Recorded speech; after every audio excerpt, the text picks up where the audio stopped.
Welcome back to part 4 of our 415 cubic inch dirt modified race engine build with Stoen Racing Engines out of Medford, Minnesota. In previous videos, we've already dropped the crank and rotating assembly into the World Products Motown 2 block, installed the heads and valve train, and even topped her off with plenty of oil. Now we're finally ready for the payoff. It's dyno time.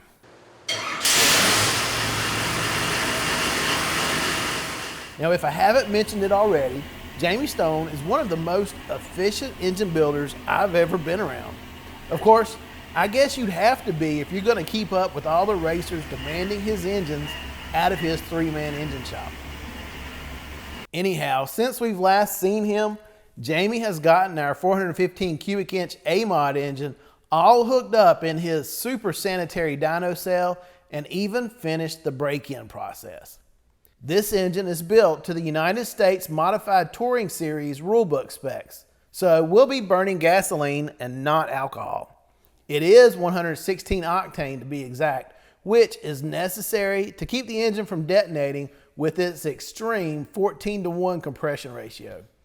And that's an 850 CFM Braswell full race carburetor up top, which will be providing the proper mix of air and fuel. Also, those lines coming off of each of the exhaust header tubes are exhaust temperature sensors.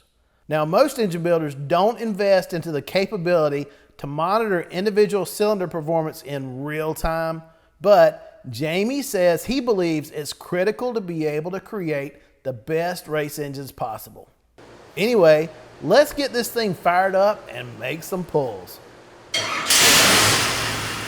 Jamie has pretty much got his A-Mod engine combo dialed in, but because we've made a few changes to his usual parts package, he's doing a timing sweep and starting with it retarded a few degrees more than usual.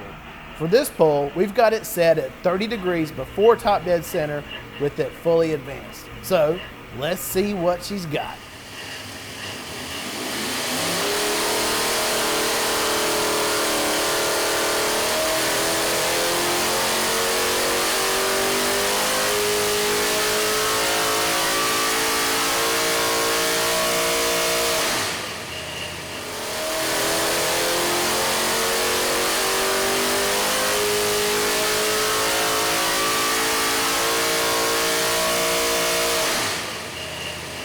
On the dyno, we pulled from 4,500 to 7,100 RPM.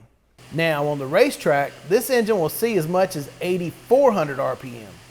It turns out the dyno had some sort of a hiccup, and the full runs we did after these didn't have the correct data.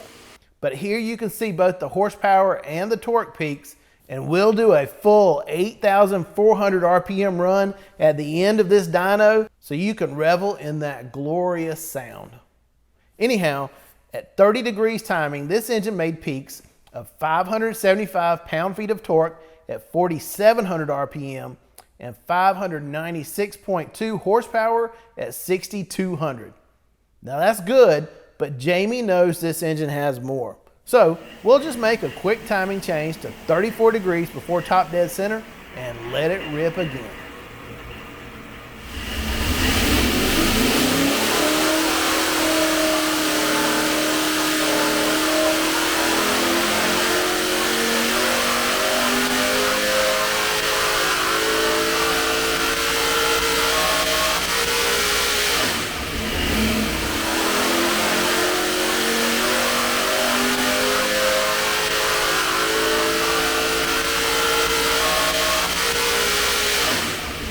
Better, as you can see. This time we saw peaks of 575 foot-pounds of torque at 5,100 and 5,200 RPM and 609.3 horsepower at 6,400. That's an improvement of 13.1 horsepower. And while the peak torque stayed the same, we actually did see improvements in torque across the pull. So overall, it's all good. Next up, 36 degrees of timing. Jamie said from the jump that 36 degrees would be the ideal ignition timing for this setup, and he nailed it.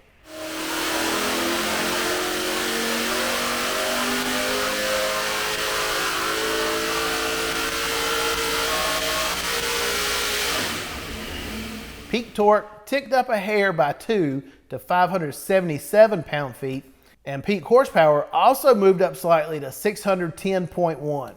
But it was the overall improvement that we were looking for. The averages throughout the run compared to 34 degrees of timing were up 2.4 for torque and 2.7 for horsepower. And that, Jamie says, is enough to win races in this class. Here's his take. Yeah, just coming off the dyno here, Jamie at Stoen Racing Engines. I'm very happy with the results. This thing's configured off of some stuff we don't typically use on our ultimate packages, but this is a giveaway engine. Ran really well. Very pleased with the results and how it's going to perform on racetrack. This will get the job done on any night in the right car. Oh, and we did promise you a high RPM run all the way up to the 8,400 RPM red line. We weren't able to pull data from this run, but it's still awesome just to listen to a V8 that an average guy can afford to purchase and race make a pull to these stratospheric levels. And remember, it should be able to do this for 1,500 laps before needing a rebuild.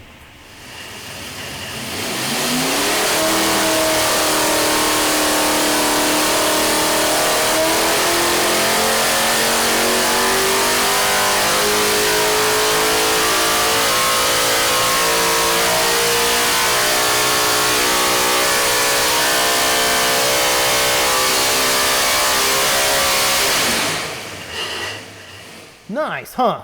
And thanks again to Stoen Racing Engines and the United States Modified Touring Series for working with us to help give away this awesome engine to one lucky racer.